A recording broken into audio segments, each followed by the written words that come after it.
أشهد أن لا إله إلا الله وحده لا شريك له وأشهد أن محمدا عبده ورسوله أما بعد فأعوذ بالله من الشيطان الرجيم بسم الله الرحمن الرحيم الحمد لله رب العالمين الرحمن الرحيم مالك يوم الدين إياك نعبد وإياك نستعين اهدنا الصراط المستقيم صراط الذين أنعمت عليهم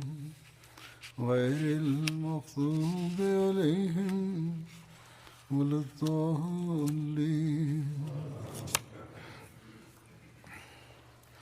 هو الذي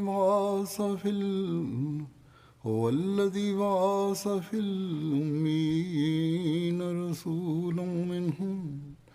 يتلو عليهم آياته ويزكيهم ويعلمهم الكتاب والحكمة وإن كانوا من قبل لفي ضلال مبين وآخرين منهم لما يلحقوا بهم وهو العزيز Mwenyezi الحكيم. Mungu amsaidie sana. Anasema tafsiri ya aya hizi ni kwamba yeye ndiye aliyemuinua mtume katika watu wasiojua kusoma, atokaye miongoni mwao, anawasomea aya zake na kuwatakasa na kuwafunza kitabu na hekima. Na ingawa hapo kabla kwa hakika walikuwa katika upotevu zahiri, na kwa wengine miongoni mwao walio bado kuungana nao, na yeye ni mwenye ushindi kamili, mwenye hekima. Siku ya Machi 23 katika jumuiya ya Ahmadiyya inajulikana kwa siku ya Masihi aliyeahidiwa. Jana ilikuwa Machi 23. Sisi ni wenye bahati njema ya kwamba Mwenyezi Mungu sawa na ahadi yake na bishara za mtume mtukufu sallallahu alaihi wasallam ametujalia kumwamini imamu wa zama, Masihi na Mahdi aliyeahidiwa. Machi 23 mwaka 1889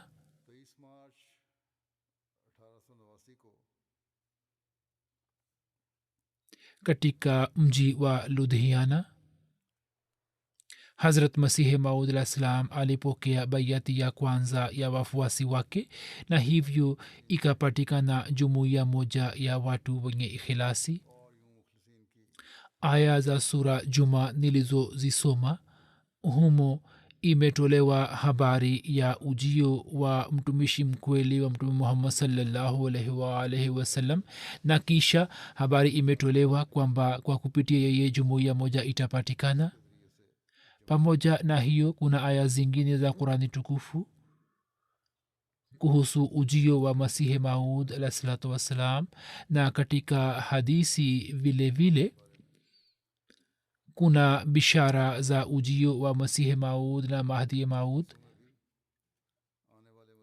Wakati huu mimi katika maneno ya Hazrat Masihi Maud alayhi salatu wassalam nitaeleza ufafanuzi wa aya hizi za sura Juma na alama mbalimbali zilizoelezwa kuhusu zama zake na bishara mbalimbali, na kisha Hazrat Masihi Maud salam alikuwa amedai nini. Hayo yote nitaeleza na nitaweka mbele yenu katika maneno ya Hazrat Masihi Maud alayhi salatu wassalam.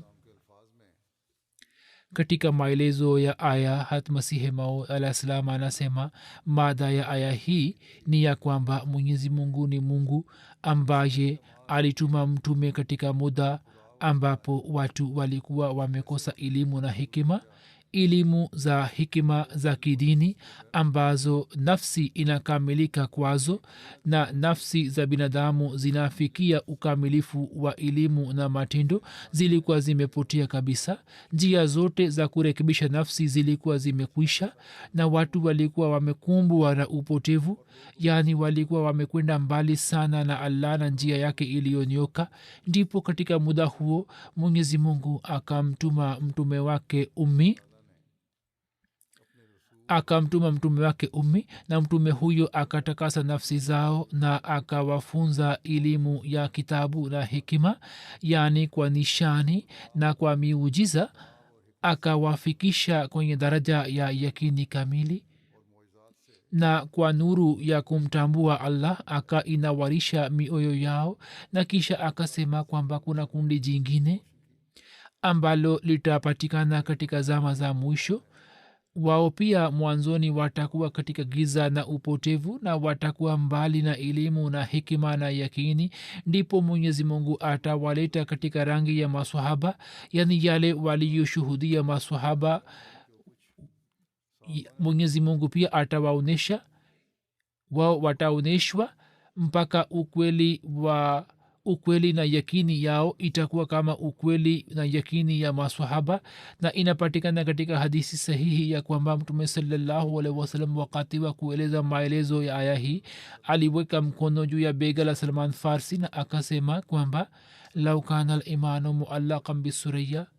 lanalahu rajulun min Faris, yani lau kama imani itatungikwa juu ya kilimea, hata hivyo mtu mmoja mwenye asili ya Kifarsi ataileta tena. Hiyo aliashiria upande wa jambo hili ya kwamba mtu mmoja katika zama za mwisho mwenye asili ya Kiajemi atazwaliwa. Na katika zama ambamo kuhusu zama hizi imeandikwa ya kwamba Qur'ani tukufu itainuliwa huko mbinguni, na hii ndiyo zama ambayo ni zama ya Masihi Maud. Qur'ani imeinuka, maana yake ni kwamba watu wameacha kuifuata Qur'ani tukufu, na hiyo ni zama ya ujio wa Masihi Maud. Na huyu ndiye mwenye asili ya Kifarsi ambaye jina lake ni Masihi Maud, kwani uvamizi wa kimsalaba ambao kwa ajili ya kuvunja Masihi anatakiwa kuja, uvamizi huo umefanywa juu ya imani. Na alama hizi zote za shambulizi la msalaba zimeelezwa kwa ajili ya zama hii, na imeandikwa ya kwamba shambulizi hili litaleta athari mbaya sana kwa imani za watu, na ni shambulizi lile lile ambalo katika maneno mengine linaitwa shambulizi la kidajali. Inapatikana katika athari ya kwamba wakati wa shambulizi la dajali wapumbavu wengi watamwacha Mungu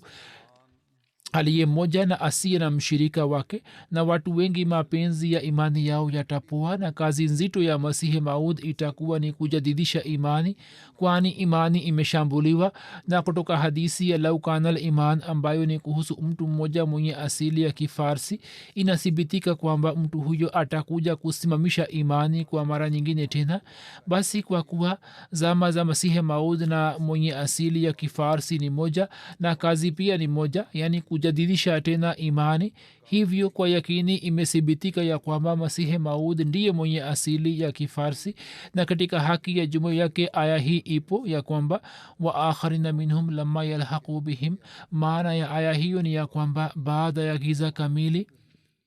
wenye kupata mwongozo na hekima na wenye kushuhudia miujiza na baraka za mtume mtukufu sallallahu alaihi wa alihi wasallam ni makundi mawili tu. Awal maswahaba wa mtume sallallahu alaihi wasallam ambao kabla ya ujio wa mtume sallallahu alaihi wasallam walikuwa wamekumbwa na giza totoro, na kisha kwa fadhila za Allah wakakuta zama za utume na wakaona miujiza kwa macho yao na wakashuhudia bishara mbalimbali, na yakini ikawaletea mabadiliko kana kwamba wakabaki kama roho tu. Kundi la pili ambalo kwa mujibu wa aya hiyo iliyotajwa hapo juu ni mfano wa maswahaba ni kundi la masihi maud kwani kundi hili pia kama maswahaba ni lenye kuona miujiza ya mtume sallallahu alaihi wasallam na baada ya giza na upotevu ni lenye kuongoka na katika aya ya waakharina minhum kundi hili limejaaliwa sehemu ya neema ya kufanana na maswahaba hiyo ni ishara ya kwamba kama vile maswahaba raziallahu anhum waliona miujiza ya mtume sallallahu alaihi wasallam na wakashuhudia bishara vivyo hivyo wao pia watashuhudia na zama za katikati hazitapata sehemu kamili ya neema hiyo hivyo katika zama hizi hivyo ndivyo itokavyo ya kwamba baada ya miaka 1300 umefunguka mlango wa miujiza ya mtume sallallahu alaihi wasallam na watu wakaona kwa macho yao ya kwamba kupatwa kwa mwezi na jua katika ramazan sawa na hadisi ya dare qutni na fatawa za ibn hajar kumetokea yani mwezi na jua vilipatwa katika mwezi wa ramazan na kama ilivyokuwa mada ya hadisi mwezi ulipatwa katika usiku wa kwanza wa mausiku yake na jua likapatwa katika siku ya katikati ya siku zake katika muda ambapo mdai wa mahdi alikwepo na hali hiyo haijawahi kutokea tangu ipatikane mbingu na ardhi ipatikane kwani hadi sasa hakuna awezaye kuthibitisha na kuleta mfano wake katika historia hivyo huo ulikuwa ni muujiza wa mtume sallallahu alaihi wasallam ambao watu wakauona kwa macho yao kisha nyota yenye mkia ambayo kutokea kwake kulikuwa kumeelezwa katika wakati wa mahdi na masihi maelfu ya watu wakaiona ikitoka vivyo hivyo moto wa jawa pia wakashuhudia malaki ya watu vivyo hivyo kusambaa kwa tauni na kuzuiliwa kutoka hija pia wote wakaona kwa macho yao kutengenezwa kwa reli katika nchi na kuachwa kwa ngamia hayo yote yalikuwa ni miujiza ya mtume sallallahu alaihi wasallam ambayo katika zama hizi yalionekana kama maswahaba walivyokuwa wameona miujiza ndiyo maana mwenyezi mungu akaita kundi hili la mwisho kwa neno la minhum ili afanye ishara ya kwamba katika kushuhudia miujiza wao pia wanafanana na maswahaba mutafakari halafu muone ya kwamba katika miaka 1300 zama hizi za utume nani aliyeikuta mwingine katika zama hizi ambamo jamaati yetu imeumbwa kwa sababu nyingi jamaati hiyo inafanana na maswahaba raziallahu anhum wao wanaona miujiza na nishani hazur amesema hata leo pia wanaona kama walivyoona maswahaba wao kwa kupitia nishani za allah na misaada yake wanapata nuru na yakini kama walivyopata maswahaba wao wanavumilia katika njia ya allah zihaka na istihzai na laana na matusi na zulma za aina aina za watu kama walivyovumilia maswahaba leo pia hali hii ipo wao kwa kupitia nishani za allah zilizowazi na misaada ya mbinguni na mafundisho yenye hekima wanapata maisha matakatifu kama walivyopata maswahaba na ipo mifano mingi wapo wengi kati yao ambao wanalia katika swala na wanalwesha mahala pa sijda kwa machozi kama maswahaba walivyokuwa wakilia na wapo wengi ambao wanaona ndoto za kweli na wanajaaliwa ufunuo wa allah kama walivyokuwa wakipata maswahaba na wapo wengi wao ambao mali waliochuma kwa juhudi wanatoa katika silsila yetu ili kupata razi ya allah pekee kama maswahaba raziallahu anhum walivyokuwa wakitoa mtawakuta wengi wanaokumbuka mauti na ni wapole wa moyo na wanakanyaga juu ya uchamungu wa kweli kama ilivyokuwa sera ya maswahaba hili ni kundi la mungu ambalo mwenyezi mungu mwenyewe anawalinda na siku hadi siku anatakasa mioyo yao na vifua vyao anavijaza kwa hikima ya imani na kwa nishani za mbinguni anawavutia kwake kama alivyokuwa akiwavutia maswahaba ilmuradi katika jamaat hii zinapatikana alama zote zinazothibitika kutoka neno la akharina minhum na ilikuwa lazima kwamba kauli ya mungu siku moja ingetimia alisema katika aya akharina minhum na ishara kama kama vile jamaat hii ya masihi maud inafanana na jamaat ya masahaba vivyo hivyo mtu aliye imamu wa jamaat yeye pia kama kivuli anafanana na mtume sallallahu salam kama ambavyo mtume sallallahu salam mwenyewe alivyoeleza sifa ya mahdi maud ya kuwa yeye atafanana naye na katika dhati yake kutakuwa na mifanano miwili mfanano mmoja kwa hat masihi alayhi salatu wassalam ambaye kwa sababu yake yeye ataitwa masihi na mfanano wa pili kwa mtume sallallahu alaihi wasallam ambaye kwa sababu yake ataitwa mahdi na kwa ajili ya kueleza siri hiyo hiyo imeandikwa ya kwamba sehemu moja ya maumbile yake itakuwa juu ya sura na rangi ya kiisraeli na nyingine itakuwa juu ya sura ya na rangi ya warabuni hat masihi maud salam alikuja katika muda ambamo kaumu ya musa kwa sababu ya mashambulizi ya wayunani ilikuwa katika hali hatari na mafundisho ya taurat na miujiza yake ilikuwa imeshambuliwa vikali na kwa mujibu wa mawazo ya kiyunani dhati ya allah ilikuwa imefahamika kuwa dhati ambaye amejichanganya na viumbe na hana uwezo wa kuamua yaani ni kama viumbe wa kawaida na si mmiliki wa nguvu zote na hawezi kufanya anachotaka na silsila ya utume ilikuwa inakejelewa hivyo kwa kumleta hat isa ambaye alikuja miaka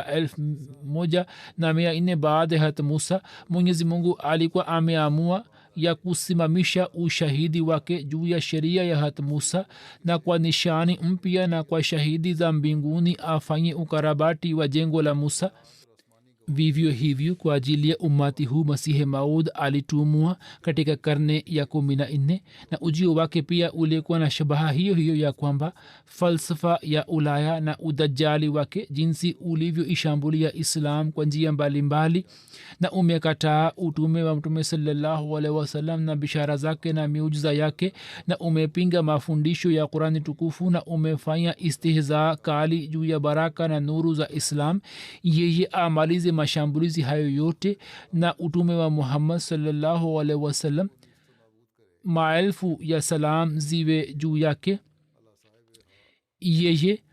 anawarishe kwa nishani zake juu ya kila mwenye kutafuta haki na hiyo ndiyo siri ambayo katika brahine ahmadia miaka 17 iliyopita nilipata ufunuo wake na ufunuo huo wa allah umeshapigwa chapa katika malaki ya watu nao ni ya kwamba बखुराम के वक्त तू नज़दीक रसीद बापाए मुहम्मदियाँ बर मीनार बुलंदतर मुहकम उफ्ताद tafsiri aliyofanya masihi maula salam mwenyewe ni ya kwamba sasa uzihiri na utoke kwa kuwa wakati wako umekaribia na wakati ule unakuja ambapo watu wa muhammad watatolewa nje ya shimo yani waislamu na watakanyaga juu ya mnara mmoja mrefu na madhubuti kisha alisema ya kwamba pak muhammad mustafa nabiyon ka sardar muhammad mtakatifu kiongozi wa manabii mwenyezi mungu atasawazisha shughuli zako zote na atakupa yote unayotamani kuyapata mungu wa majeshi ataelekea kwako shabaha ya nishani hii ni kwamba kurani tukufu ni kitabu cha mungu na ni maongezi ya kinywa changu na mutafakari sana ya kwamba nishani zangu zina shabaha gani mwenyezi mungu anamwambia hayo katika ufunuo anasema kwamba hivi punde nimeshaeleza ya kuwa kwa ajili ya shabaha hiyo hiyo alikuja hat isa alah salam ili katika hali ya kukazibishwa asadikishe taurati kwa nishani mpya na kwa ajili ya shabaha hiyo hiyo allah amenituma ili kwa nishani mpya uzihirishwe ukweli wa qurani tukufu juu ya watu walioghafilika na katika ilham ya allah kuna ishara yake ya kuwa pae muhammadiya bar minar bulandtar muhkam uftad na ishara hiyo hiyo inapatikana katika ilham hii ya pili ya barahini ahmadia ya kwamba arrahman allama alquran litunzira qauman ma unzira abahum walitastabina sabilul mujrimin qul inni umirtu wa ana awalu lmuminin, mungu mwingi wa rehma amekufundisha qurani ili uwaonye wale ambao hawakuonywa mababu zao na ili ifunguke njia ya wakosefu, ambayo maana yake ni kwamba juu ya wakosefu itimie hoja ya allah. Alisema sema mimi nimetumwa na allah nami ni wa kwanza kuamini. Anasema kwamba yeyote akisema ya kuwa hat isa akiwa nabii wa allah alikuja kusadikisha taurati, basi mbele yake ushahidi wako una thamani gani? Ye alikuwa nabii wa allah, mungu alimtuma kama nabii na akaja kusadikisha taurati. Wewe kwa namna gani umekuja kutoa ushahidi wa quran? Alisema hata hapa pia kwa ajili ya kusadikisha upya aliyehitajika ni nabii. Watu wanasema hivi ya kwamba ushahidi unahitaji kitu gani? Hapa pia kwa ajili ya tasdiki jadid aliyetakiwa ni nabii. Basi jibu lake ni hili ya kuwa katika islam mlango wa unabii huu umefungwa ambao ni utume wa sheria. Anasema mwenyezi mungu anasema kwamba walaki rasulallahi wa khatama nabiyin,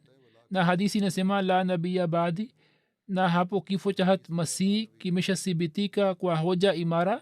Hivyo kuwa na tumaini kwamba atakuja tena katika dunia ni kitu bure tu. qurani inasema na hadisi pia inasema, na pia imethibitika ya kwamba kifo cha masih kimetokea. Hivyo kutamani kuwa masihi yule yule atakuja katika dunia hii ni jambo bure, na akija nabii mwingine mpya au wa zamani, anasema kwamba nabii mpya au zamani akija kivipi nabii wetu saa salam atabaki kuwa khatamul ambiya, yani aje kwa kutoka nje ya utume wake, isipokuwa mlango wa wahyi na mukalimate ilahia uwazi, ambayo maana yake ni ya kwamba kwa nishani mpya dini ya haki isadikishwe na ushahidi wa dini ya kweli utolewe. Basi nishani ambazo ni nishani za allah, hata kama zikizuhiri kwa kumpitia nabii au kwa walii, zote zina daraja moja, kwani mwenye kutuma ni moja tu. Kufikiri hivi ni upumbavu mtupu, ya kwamba kama mwenyezi mungu kwa kupitia nabii aoneshe nishani fulani, basi nishani hizi zina nguvu na shani zaidi, na akionyesha kwa kupitia walii, basi zile ni chini katika nguvu na shani. Bali zipo nishani za kuihami islam zinazozuhiri ambapo kunakuwa hakuna nabii wala wali, kama vile ilivyotokea nishani ya kuangamizwa kwa watu wa tembo.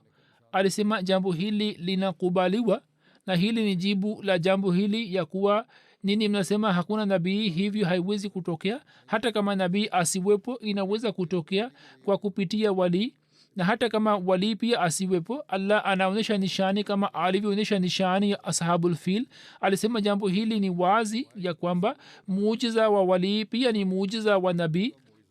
anayemfuata. Hivyo kutofautisha baina ya miujiza si kazi ya waumini. Na pamoja na hayo inathibitika kutoka hadisi ya kwamba muhaddas pia ni miongoni mwa mursal wa allah kama nabii na mtume, yani yeye pia ni miongoni mwao. bukhari inasema ya kwamba wama arsalna min rasulin wala nabiyin wala muhaddasin. someni matamshi haya kwa makini. na pia kuna hadisi nyingine ya kwamba ulama ummati ka ambiyae bani israel. anasema ya kwamba masufi kwa ruya zao wamepokea tasdik ya hadisi hiyo kutoka kwa mtume sallallahu alaihi wasallam. pia ikumbukwe ya kwamba katika muslim kwa ajili ya masihi maud neno la nabii limetumika. hiyo pia kumbukeni. mnasema kwamba yeye si nabii. kwanza ametoa dalili ya wali. pili katika haki ya masihi maud neno la nabii limetumika katika hadisi kama istiara, na ndiyo maana katika barahini ahmadia maneno kama hayo yanapatikana katika haki yangu. na huu ni ufunuo kwamba huwa lazi arsala rasulahu. hapo muradi wa rasul ni ajizi huyu, yani hat masihi maud alayhi salam. na kisha angalini katika barahini ahmadia ilham hi jariullah fi hulalil anbiya, ambayo tafsiri yake ni kwamba mtume wa allah katika mawazi ya manabii. nini mnasema kwamba wewe si nabii? hiyo inapatikana katika hadisi, na allah ananiambia ya kwamba mimi ni nabii. katika ilham hii mimi nimeitwa mtume na nabii. basi mtu ambaye mwenyezi mungu mwenyewe awe amempa majina haya kumchukulia kama mtu wa kawaida si jambo zuri, na shahidi za nishani za allah haziwezi kuwa dhaifu hata kama ziwe kwa kumpitia nabii au muhaddas. jambo la msingi ni ya kwamba hata utume wa nabii wetu sallallahu alaihi wasallam na fadhila yake ikizalisha mdhihirishaji mmoja inatoa ushahidi wake na walii anapewa jina hilo. kimsingi nishani zinazotokea ni za ukweli wa mtume sallallahu alaihi wasallam, na jina la walii au jina la mtu ambaye limetajwa hapo katikati limetajwa tu kama jina. hivyo kwa hakika walii ambaye ni msadikishaji yeye anapata sifa kutoka kwa mtume saa salam, na mtume saa salam hapati sifa kutoka kwake. kuhusu madai yake anasema ya kwamba mwenyezi mungu kwa kuona hali ya zama za kisasa na kwa kuona kwamba ardhi imejaa na ufasiki na uasi na upotevu wa aina aina, aliponituma kwa ajili ya kufanya tabligh ya haki na islah. na zama hizi zilikuwa zama ambapo watu wa dunia wakimaliza karne 13 walikuwa wamefika karibu na karne 14. ndipo kwa sababu ya amri ya allah nikaanza kuwatangazia watu wa kawaida kwa kupitia matangazo ya maandishi na hutuba mbalimbali ya kwamba katika karne hii mtu aliyetakiwa kuja ili kujadidisha dini ndiye mimi, ili imani iliyotoweka ardhini niweze kuisimamisha tena, na nikipata nguvu kutoka kwa allah kwa mvuto wa mkono wake niivutie dunia kwenye islah na uchamungu na ukweli, na niwaondolee makosa ya kiitikadi na kimatendo. na kisha miaka michache ilipopita juu yake, hapo kwa njia ya wahyi nikafahamishwa ya kwamba masihi ambaye kwa ajili ya ummati huu alikuwa ameahidiwa tangu mwanzo, na yule mahdi wa mwisho ambaye wakati wa maporomoko ya islam na katika zama za kuenea kwa upotevu alikuwa mwenye kupokea mwongozo wa allah moja kwa moja na mwenye kuwapatia wanadamu chakula hiki cha mbinguni kwa upya, ambaye alikuwa amepangiwa katika takdiri ya allah, ambaye bishara yake miaka 1300 kabla mtume sallallahu alaihi wasallam alikuwa ameitoa ndiye mimi. na nikafahamishwa na mwenyezi mungu mara kwa mara mpaka mashaka yote yakaondoka, na kila wahi niliyokuwa napata ilikuwa ikipenya moyoni mwangu, na maongezi hayo yote yalikuwa yamejaa na bishara zenye shani ambazo zilikuwa zikitimia kama inavyokuwa mchana wenye nuru. kisha anasema ya kwamba katika muda huo na katika zama hizi ambapo nuru ya allah kwa kupungua inafichika chini ya pazia la maelfu ya magiza ya nafsi, bali watu wengi wanashika rangi ya udaharia na upagani, na ardhi inajaa na zambi na uasi na ufasiki. hapo heshima na jalali na ghera ya mwenyezi mungu inataka ya kwamba yeye ajidhihirishe tena juu ya watu. basi kama ilivyo suna yake tangu zamani, katika zama zetu pia ambayo ina hali na alama zake, mwenyezi mungu amenituma ili kujadidisha imani na maarifa katika karne ya 14, na kwa msaada na fadhila zake juu ya mkono wangu zinazuhiri nishani za mbinguni, na kwa mujibu wa matakwa yake maombi yangu yanakubaliwa, na ninaambiwa mambo ya ghaibu na kuambiwa elimu na maarifa za Qur'ani tukufu, na maswala ya kisheria yanatatuliwa. na mimi naapa kwa allah aliye karim na aziz, ambaye ni adui wa uongo na ni mwenye kuangamiza kila anayemtungia uongo, ya kwamba mimi nimetoka kwake na nimetumwa naye na nimekuja kwa wakati wake na nimesimama kwa amri yake, na yeye juu ya kila hatua yupo pamoja nami. yeye hatanipoteza wala hataingiza jamaati yangu katika angamio mpaka amalize kazi zake ambazo ameamua kuzifanya. yeye amenituma ili kukamilisha nuru, naye kwa ajili ya kunisadikisha ameonyesha nishani ya kusufu katika Ramadhan, na ameonyesha nishani zilizo wazi katika ardhi ambazo zilitosha kwa yule anayetafuta haki, na hivyo akamaliza hoja zake. Kisha anasema kwamba shutma inayoletwa na wapinzani kwamba kuuliza swali ni haki yao, ya kwamba kivipi sisi tukubali dai lako, kuna dalili gani kwamba wewe ni masihi maud? Sawa, hali inaonyesha na nishani pia zimepatikana, lakini kivipi tutajua kwamba wewe ni masihi maud? Anasema kwamba jibu lake ni hili, ya kwamba zama na nchi na kijiji ambapo inasibitika kutoka Qurani na hadisi kwamba masihi atakuja, na shughuli makhsus ambazo zimeelezwa kama shughuli za ujio wake, sababu ya ujio wake, na majanga ya ardhi na mbingu ambayo yameelezwa kama alama zake, na elimu na mambo ya maarifa ambayo yamenasibishwa na zati ya masihi maut. Mwenyezi Mungu amejumuisha katika zati yangu hayo yote, na kwenye zama yangu na kwenye nchi yangu. Majanga pia yametokea, na marazi pia yanaibuka, na matetemeko hutokea, na nishani za mbinguni zinatimia, na dai langu pia lipo, na Mwenyezi Mungu kwa kupitia mikono yangu anaonyesha nishani. Kisha kivipi mnasema kwamba mimi sipo? Hiyo ndiyo hoja. Yale yote Mwenyezi Mungu ameyajumuisha katika zati yangu na kwenye zama na nchi yangu, na kisha ili mupate utulivu zaidi amenijaalia misaada ya mbingu, na katika misaada hiyo amesema kwamba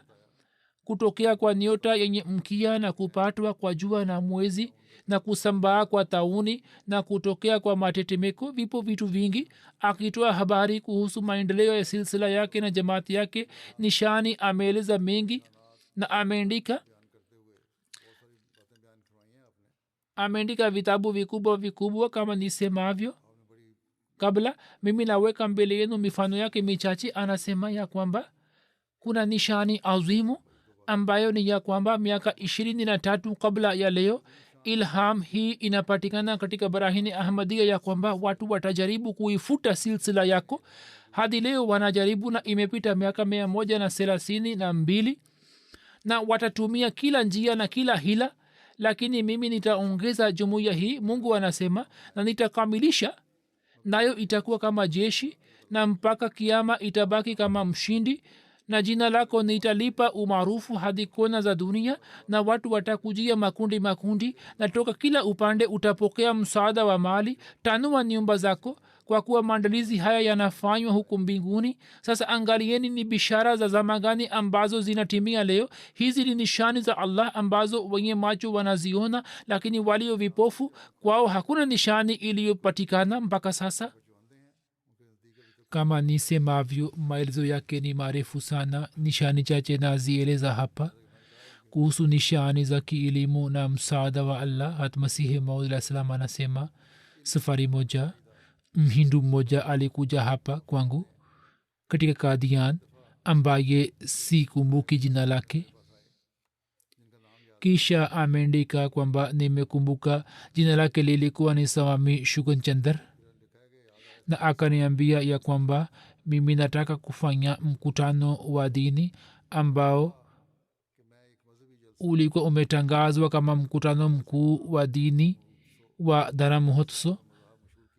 Hivyo wewe pia uandike makala moja kuhusu sifa za dini yako, ili makala yako isomwe katika jalsa. Mimi nikaomba razi, lakini yeye akanisisitiza sana, na akasema lazima uandike, kwa kuwa mimi najua ya kwamba siwezi kufanya lolote kwa nguvu yangu, bali sina uwezo wowote. Mimi bila msaada wa Allah siwezi kunena, na asiponionyesha siwezi kuona. Hivyo nikafanya dua ya kwamba Mungu unijaalie kuandika makala ambayo ishinde makala zote za jalsa. Na mimi baada ya kufanya dua nikaona ya kwamba nimetiliwa nguvu moja, na mimi nikahisi nguvu ile ya mbinguni ndani mwangu. Na marafiki zangu waliokuwepo wakati ule wanajua ya kwamba mimi sikuandika muswada wowote wa makala, bali kile nilichoandika nikaandika haraka haraka, na nilikuwa naandika kwa haraka mpaka mwenye kunakili ikawa vigumu kwake kwamba aandike nakala yake haraka haraka. Na nilipomaliza nikapata ufunuo kutoka kwa Allah ya kwamba makala imeshinda, na muhtasari wake ndio huu kwamba makala ile iliposomwa katika jalsa wakati wa kusomwa kwa makala wasikilizaji walikuwa wameshikwa na hali ya ajabu na kutoka kila upande kila moja alikuwa ana isifu mpaka ikatokea kinywani mwa mhindu mmoja ambaye alikuwa mwenyekiti wa jalsa ya kwamba makala hii imeshinda makala zote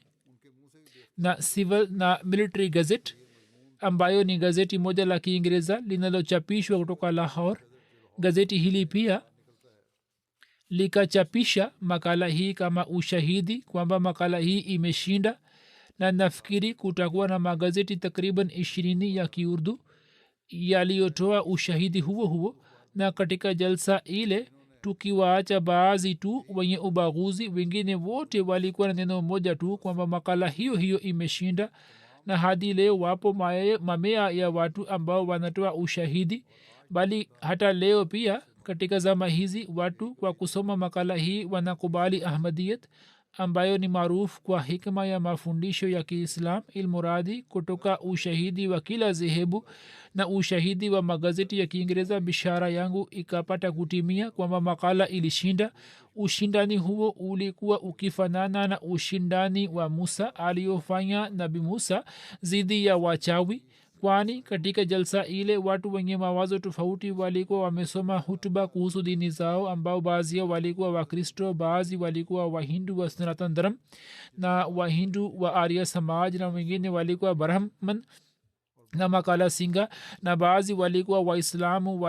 walio wapinzani wetu na kila mmoja wao alikuwa ametengeneza nyoka za kufikirika za fimbo zao lakini mwenyezi mungu kwa kupitia mkono wangu alipoacha zidi yao fimbo ya ukweli wa islam katika sura ya hutuba yangu iliyojaa hikima na maarifa hapo hiyo ikawa joka na ikawa maliza wote na hadi leo katika watu hutuba hiyo ni maarufu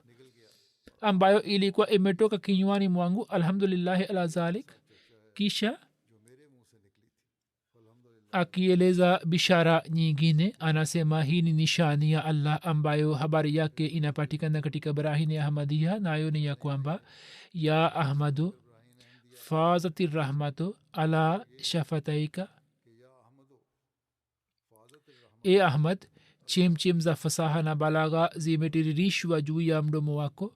hivyo usadikishaji wake unaendelea kutokea tangu miaka mingi nikiandika vitabu vingi katika kiarabu chenye fasaha na balagha pamoja na zawadi ya maelfu ya rupia vimepelekwa mbele ya maulamaa wa islam na wakristo lakini hakuna aliyeinua kichwa na hakuna aliyekuja kushindana nami je hiyo ni nishani ya mungu au ni kazi ya binadamu watu wanasema mengi leo pia wanasema lakini wakati ule hakuna aliyekuja kushindana naye kisha kama nishani za kukubaliwa kwa dua anaeleza kisa kimoja cha kukubaliwa kwa maombi yake yapo matukio mengi moja naeleza hapa alisema ya kwamba nishani iliyopatikana katika siku hizi ni kukubaliwa kwa dua moja ambayo kwa hakika ni kama kuhuisha wafu maelezo yake ni kama hivi ya kwamba kijana mmoja aitwaye abdul karim ibn abdurrahman mkazi wa hyderabad dakkan alikuja kusoma katika shule yetu kuna kijana mwanafunzi katika madrasa na kwa mpango wa mungu mbwa kichaa akamnata sisi kwa ajili ya matibabu tukampeleka kasauli na kwa siku kadhaa akaendelea kupata matibabu katika kasauli kisha akarejea kadian baada ya siku chache alama za kichaa zikazwihiri kwake ambazo mtu akinyatwa na mbwa kichaa zinapatikana na ye akaanza kuogopa kutoka maji na hali yake ikawa tete ndipo kwa ajili ya mnyonge huyo moyo wangu ukakosa utulivu nikifikiri kuwa ni msafiri yupo mbali na nchi yake mnyonge maskini moyo wangu ukakosa utulivu na nikapata hisia makhsus za kufanya dua kila mmoja alikuwa akifikiri kwamba kijana huyo baada ya saa chache atakufa hivyo wakamtoa nje ya bweni na wakamweka katika nyumba tofauti akiwa mbali na wengine na ujumbe ukapelekwa kwa waganga wazungu wa kasauli na wakaulizwa ya kwamba katika hali hiyo kama kuna tiba yake hapo likaja jibu lao ya kwamba sasa hakuna tiba yake, lakini kwa ajili ya kijana huyo mnyonge nikashikwa na hisia, na marafiki zangu pia wakaniomba kwamba nifanye maombi kwa ajili yake, kwani katika hali hiyo kijana huyo alikuwa akistahili huruma. Na pia nikapata hofu ya kwamba kama akifa basi mauti yake itawapatia waadui zangu nafasi ya kupiga kelele, yani wapinzani watapiga kelele, watasema kwamba anadai madai makubwa ya kukubaliwa kwa maombi. Ndipo moyo wangu ukashikwa na hisia na nikafanya maombi, na nikapata hisia ambazo mtu hawezi kuzalisha kutoka kwake, bali inatokana na msaada wa mungu. Na ikipatikana hali kama hiyo, basi kwa izini ya allah inaleta athari yake mpaka ni karibu kuwa mfu afufuke. Ilmuradi kwa ajili yake nikapata hali ile, na mimi nikawa na hali ya ajabu mpaka moyo wangu ukajaa na uchungu, moyo wangu ulijaa na uchungu. Ndipo mgonjwa huyo ambaye kwa hakika alikuwa kama mfu, dua ile ikaanza kumletea athari, na yeye alikuwa akiogopa maji na alikuwa akikimbia mwanga. ghafla hali yake ikaanza kubadilika na akasema kwamba sasa siogopi kutoka maji. Ndipo akapewa maji, yeye bila hofu yoyote akanywa, bali akitawaza na maji akaswali swala, na usiku kucha akaendelea kulala, na hali ya kutisha ikamwondoka hadi baada ya siku kadhaa akapona kabisa. Anasema ya kuwa moyoni mwangu ikatiliwa mara moja ya kwamba hali hiyo ya kichaa iliyokuwa imepatikana kwake haikuwa na sababu hii kwamba kichaa hiyo imwangamize, bali ilikuwepo ili nishani ya allah ipatikane. Na watu wenye uzoefu wanasema ya kwamba haijawahi kushuhudiwa katika dunia ya kwamba katika hali hiyo ambapo mtu akinatwa na mbwa kichaa na alama zake pia ziwe zimeonekana, kisha mtu huyo aweze kupona. Na hakuna ushahidi mkubwa kuliko huo ya kwamba daktari bingwa wa marazi haya aliyepangiwa na serikali huko kasoli, yeye pia alituma jibu akisema ya kwamba sasa hakuna tiba yake. kisha akieleza nishani ya doi anasema yule daktari doi ambaye alikuwa na nguvu na shani katika ulaya na marekani kama wafalme, mwenyezi mungu alimwangamiza kwa sababu ya mubahala na dua yangu, na akainamisha kwangu dunia moja. Na tukio hilo kwa kupata umaarufu katika magazeti yote mashuhuri ya dunia likapata umaarufu mpaka kila mtu akapata habari zake. kisha anasema kuhusu nishani yake nyingine ya kwamba Maulvi Ghulam Dastagir Kasuri alifanya mubahala pamoja nami, na kwenye kitabu chake akafanya dua ya kwamba mtu aliye mwongo Mwenyezi Mungu amwangamize. Hiyo ilikuwa mubahala wa upande mmoja. Kisha siku chache baadaye ye mwenyewe akaangamia. Hiyo ilikuwa nishani kwa mashekh adui zangu kama wangeelewa. Kisha kuhusu nishani nyingine anasema jinsi Mwenyezi Mungu anavyomsaidia. Anasema kila mtu kwa kuona kitabu cha Maulvi Ghulam Dastagir Kasuri anaweza kufahamu ya kwamba jinsi yeye alivyofanya mubahala pamoja nami na akaichapisha katika kitabu chake Faiz-e Rahmani. Ni habari ya shekh huyo huyo aliyetajwa hapo juu, na katika kitabu chake Faiz-e Rahmani akapiga chapa, na kisha baada ya siku chache tangu afanye mubahala akafa. Na jinsi Chiragdin Jammu akafanya mubahala na akaandika ya kwamba yule aliye mwongo kati yetu Mungu atamwangamiza. Na kisha baada ya siku kadhaa akafa na tauni pamoja na vijana wake wawili. kisha anasema kaumu yangu inayoniletea shutma za aina aina, mimi sijali hata kidogo shutma zao, na hiyo itakuwa kinyume cha imani kama mimi nikiogopa kutoka shutma zao niache njia za ukweli. Na wenyewe wanapaswa kutafakari ya kwamba mtu mmoja Allah amemjalia busara toka kwake na amemwonyesha njia na amemjalia neema ya kuongea naye na ameonyesha maelfu ya nishani katika ameonyesha maelfu ya nishani katika ukweli wake. Yeye kivipi akichukulia zana za maadui kuwa kitu fulani anaweza kugeuza uso wake na jua la ukweli? Nami alisema kwamba mimi sijali hata kidogo, na kama wapinzani wangu wa nje na ndani wananiaibisha, wapinzani wangu wa nje na ndani wanaeleza aibu zangu, kwani hata hiyo pia itaonyesha ukweli wangu. Yani kama wananiaibisha, basi hiyo pia inathibitisha ukweli wangu. Sababu yake ni nini? Anasema kama mimi nina aibu ya kila aina, sawa na kauli yao, kama mimi nina aibu na sawa na kauli yao mimi navunja ahadi na ni mwongo na dajali na mtunga uongo juu ya allah na ni mfanya hiana na mla haramu na mwenye kuleta mtafaruk katika kaumu na mwenye fitina na fasiki na fajiri, na tangu miaka 30 naendelea kumtungia mungu uongo, na ni mwenye kuwatukana walio wema na watukufu, na katika roho yangu si kitu chochote isipokuwa shari na uasi na ufasiki tu, na kwa ajili ya kuchuma dunia tu mimi nimefungua duka hili, na mungu apishe mbali sawa na kauli yao. Mimi sina imani juu ya mungu, na hakuna aibu yote ya dunia isipokuwa inapatikana katika zati yangu. Lakini pamoja na hayo yote, kwamba aibu zote za dunia zinapatikana katika zati yangu, na kila aina ya zulma imejaa nafsini mwangu, na nimekula mali ya wengi bila haki, na wengi ambao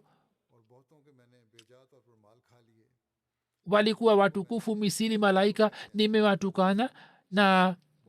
nimepata sehemu kubwa katika kila uasi na udanganifu. Basi kuna siri gani katika jambo hili ya kwamba mtu mbaya na mfanya hiana na mwongo ambaye nilikuwa mimi, lakini kila aliyekuja kushindana nami yeye ndiye aliyeuawa, na yeyote aliyefanya mubahala akaangamia, na yeyote aliyefanya dua mbaya zidi yangu dua ile ikarudia kwake, yeyote aliyefanya kesi zidi yangu mahakamani akashindwa.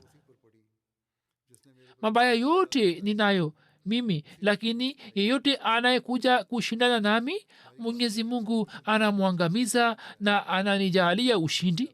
Ni shutma za aina ya ajabu kabisa zilizo juu yangu. Anasema kama mfano katika kitabu hicho hicho, anaeleza katika Hakikatul Wahi kwamba mtashuhudia shahidi za mambo hayo. Katika kitabu hiki yeye ameeleza mifano mingi, mtu akisoma ataona mambo mengi na nishani nyingi. Alisema kilichotakiwa ni kwamba katika ushindani huo mimi ningeangamia na radhi ingeanguka juu yangu. Hiyo ingetakiwa kuwa kwamba mimi ningeangamia kama nina mabaya yote na radhi ingeanguka juu yangu, bali kulikuwa hakuna haja kwa mtu fulani kuja kushindana nami. Kama mimi nilikuwa na hali hiyo, kulikuwa hakuna haja kwa mtu fulani kuja kushindana nami, kwani aliye mkosefu mungu mwenyewe ni adui wake. Kama mimi ni mtenda makosa, mungu angekuwa adui wangu. Basi anasema kwamba kwa ajili ya allah fikirini kwamba kwa nini hiyo haikutokea, na kilichotokea ni kinyume chake, kwamba wote waliokuja mbele yangu wakauawa, waliokuwa wema wa kijina tu, na katika kila ushindani mungu akanisalimisha. Je, kutoka hayo haisibitiki ukweli wangu? Shutuma hiyo mnayoleta, hiyo pia ni alama ya ukweli wangu. Basi ni nafasi ya kumshukuru allah kwamba mabaya yanayonasibishwa nami yanathibitisha ukweli wangu. Huzur amesema kwamba kwa vyote vile nimeweka mbele yenu mambo hayo machache kutokana na nukuu zake. Lau kama wapinzani wasome vitabu vyake na washuhudie misaada na alama za mwenyezi mungu ambazo si kwenye kurasa chache, bali kama nisemavyo kwamba zinapatikana katika vitabu vingi, na pia waangalie haja ya zama, bali sawa na haja ya zama wenye kuleta shutma wanalazimika kukiri kwamba zama hii inamhitaji musle na mahdi. Lakini hata hivyo yule aliyetumwa na mwenyezi mungu, watu hawa wanamkataa na pia wanawapotosha waislamu wa kawaida.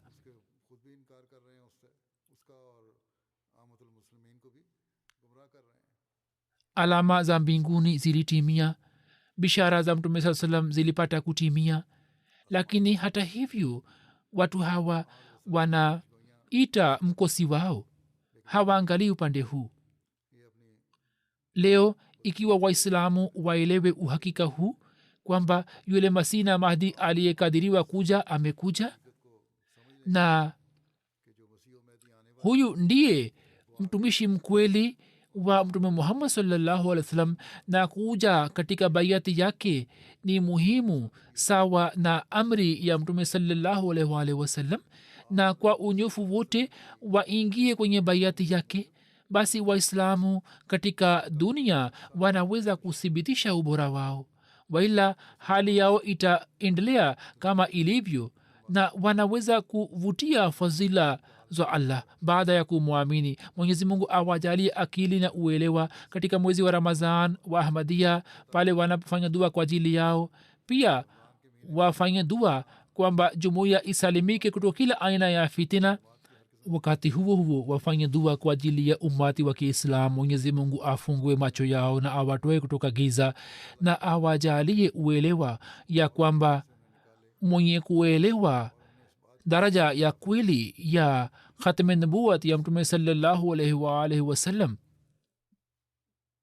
yani waweze kuelewa ya kwamba mwenye kujua na kuelewa daraja ya kweli ya mtume muhammad saa salam ni hatmiza ghulam ahmad kadiani, masihi maud na mahdi maud, na ndiyo jumuiya yake. waahmadia wa pakistan wafanye dua makhsus kwa ajili ya nchi yao, na pia wafanye dua kwa ajili ya waahmadia wa pakistan. mwenyezi mungu aisalimishe nchi kutoka watu wenye fitna, wenye shari na viongozi na watu ambao wanatafuta maslahi zao. na pia mufanye dua kwa ajili ya waahmadia wa burkina faso. mwenyezi mungu awasalimishe kutoka kila shari. pia muwakumbuke katika maombi waahmadia wa bangladesh. huko pia kila ijumaa kunakuwa na hatari fulani. mufanye dua kwa ajili ya jamaat nzima ya dunia. mwenyezi mungu amsalimishe kila ahmadia kutoka kila shari, na amjalie kila ahmadia uimara wa dini, na amwongeze katika imani na yakini. pia mufanye dua kwamba dunia hii isalimike kutoka maangamio. jinsi hali ya dunia ilivyo, dunia imesimama juu ya shimo la moto, inaendelea kuingia katika vita vya kizwahiri ambazo zitaleta maangamio, na pia maasi ya kihulka yameruka mipaka yote. watu wanamwacha mwenyezi mungu, wasije wakawa wenye kuchemsha ghadhabu ya allah, na adhabu ya allah isije ikashuka juu yao. mwenyezi mungu awasalimishe waahmadia kutoka kila shari, na awajalie waweze kutimiza wajibu wao na haki zao,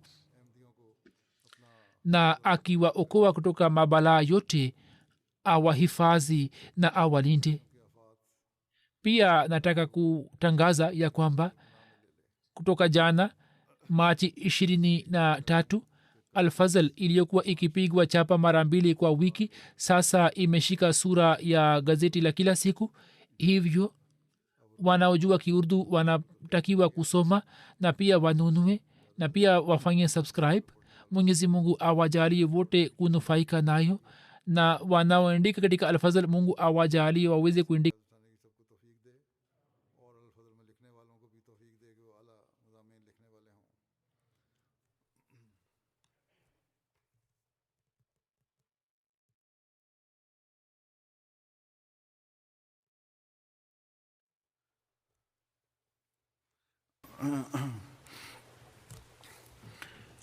Alhamdulillah, alhamdulillah, nahmaduhu nasta'inuhu wa nastaghfiruhu wa nu'minu bihi wa natawakkalu alayhi wa na'udhu billahi min shururi anfusina wa min sayyiati a'malina. من يهده الله فلا مضل له ومن يضلل فلا هادي له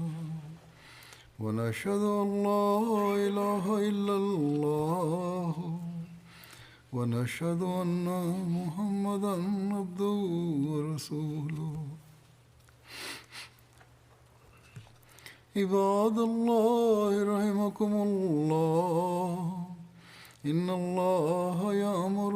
بالعدل والإحسان وإيتاء ذي القربى وينهى عن الفحشاء والمنكر والبغي يعظكم لعلكم تذكرون اذكروا الله يذكركم وادعوه يستجب لكم ولذكر الله أكبر